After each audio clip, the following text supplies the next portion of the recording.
15 वर्षापूर्वी पोरगी जर नवऱ्याच्या घरी निघली तर आई तिला सांगत होती पोटभर खायचं आणि दणकून काम करायचं.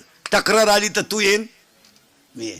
आता ह्याच 5-6 वर्षापासून आई डायरेक्ट सांगती एखादा महिना पाय सगळ्यांचा अंदाज घेऊन ये, नाही तर पाहुणा इकडे घेऊन ये, खाल्ल्या वावरात कांदे वाटणं करीन पण तो शान भरायचं नाही.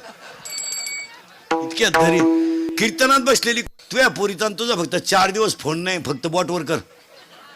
आजचं पाकिट देतो मी तुला, कर बोट. तुला काम नाही का काय दुसरं? तिकडे मर ना कांद्यात रॉप चिंबट ना, दुसऱ्याची घर का आलं बिगडी ती. उठपळ पुरीला फोन, उठपळ पुरीला. बरं विचारी ती काय जीवली का काय घालून गेलं, बोंबील भाजली खाती. आवळ्याचा बाजार नाही